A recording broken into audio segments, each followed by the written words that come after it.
The sound of screeching tires and crunching metal, honestly, that still rings in my ears every time I think about it. I mean, picture this.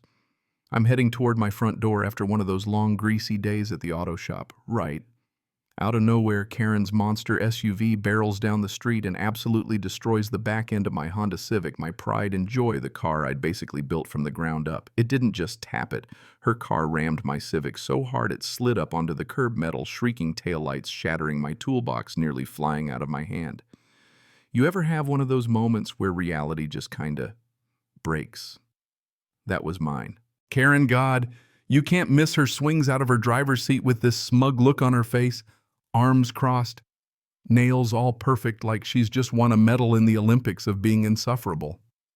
She gives my destroyed bumper a once-over and actually smirks, tapping her nails against her arm.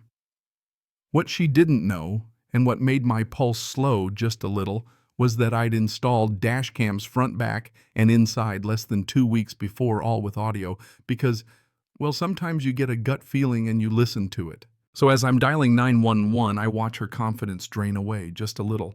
Let me back up a second so this makes sense. My name's Mike. I'm 26, and I wrench on cars for a living, saving up every dime to hopefully get myself into automotive engineering school. I'd only been in this neighborhood about 8 months, rented a little house on Maple Street, figured it'd be a good place to get my head straight and work some overtime. It looked normal, tidy lawns, neighbors, waving folks, jogging with their golden retrievers. That lasted maybe a week. That's when I met Karen Thompson, the so-called HOA queen. She lives 3 doors down, has one of those magazine-perfect lawns with little white stones and a mailbox she probably polishes every Sunday. Right from day one, she let me know my kind was not what she had in mind for her perfect street. The first shot across the bow was this neon orange note under my wiper. Your vehicle is an eyesore and brings down property values. Consider parking in your garage. Thing is, I didn't have a garage, just a skinny driveway I shared with my roommate. My Civic lowered custom wheels. Yeah, but clean as a whistle somehow offended her suburban sensibilities. It didn't stop.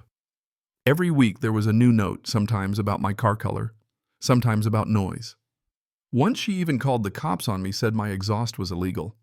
The cop, who turned out to be a gearhead, looked at my setup, complimented the welds, apologized for wasting my time, and left laughing.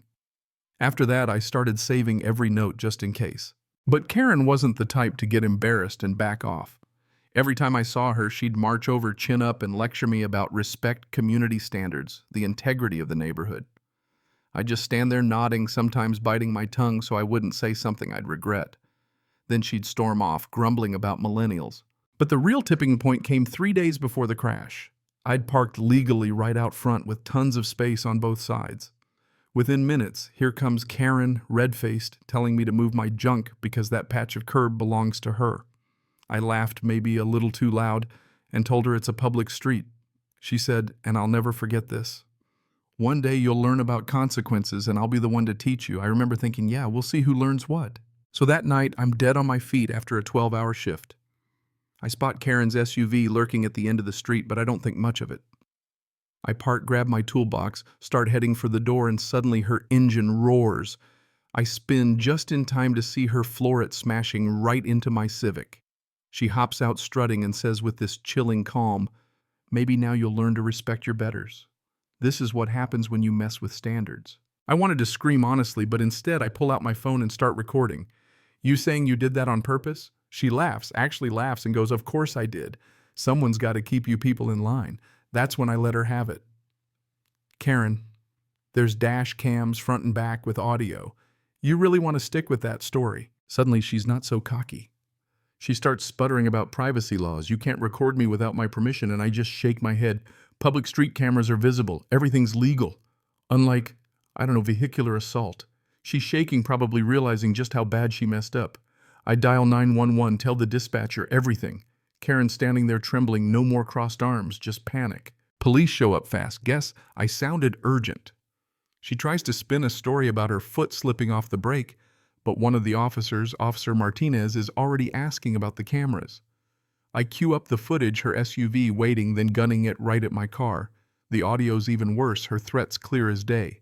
And then the inside cam catches her flat out admitting it right after the crash. Officer Martinez just watches, then looks at Karen dead serious. Ma'am, you just confessed to vehicular assault and destruction of property. He cuffs her right there, Karen screaming about being the HOA president and maintaining standards, but nobody's buying it. Neighbors start coming out, phones up, some of them looking way too satisfied, if you know what I mean. The cops take my statement, copy all the footage, and I hand over my folder of notes and photos, months of harassment, all logged and dated. Officer raises his eyebrows. "You've been dealing with this all along?" I nod. Once Karen's carted off, the floodgates open. Suddenly, everyone's got a story. Robert across the street says she once fined him for the wrong beige mailbox. Sarah down the block says Karen measured her grass with a ruler. Turns out I was just the latest target. Things move fast after that. Karen's SUV got towed. She spent a night in county lockup. And the dash cam footage went viral, like millions of views, Karen trending for days. Her boss at the real estate agency saw it and fired her on the spot, not compatible with our values. The DA hit her with charges: assault with a deadly weapon, her SUV destruction of property, terroristic threats. Her insurance company dropped her, said there was no way they'd pay out. I totaled up the damage, more than $25,000, including mods, and the car was a write-off. My mechanic friends helped me document everything, and a lawyer took my case on contingency, promising we'd go after punitive damages too. When court day came, Karen's lawyer begged her to take a plea footage, didn't lie. She pled guilty, got 18 months in state prison, 3 years probation, 5 years without a license, and full restitution. Judge said, "Seems like the only one who needed a lesson about consequences was you." That hit her hard. The HOA board called an emergency meeting the day after she was arrested. The turnout, you'd think it was the Super Bowl. They voted her out unanimously. Someone called her cell while we all watched. We could hear her screaming, threatening lawsuits, but nobody flinched. The civil case settled quick: $45,000, car lost work, and punitive damages. Karen had to remortgage her house. The day she got served, she broke down on her porch crying, begging. No sympathy left in me. I remembered every snide remark, every note. 6 months later, I used the money to put a down payment on my own repair shop. The publicity, believe it or not, brought in a ton of business. Neighbors who used to wave awkwardly now brought me coffee, had me do their breaks. I even started running free clinics for the elderly folks and hired a couple of apprentices.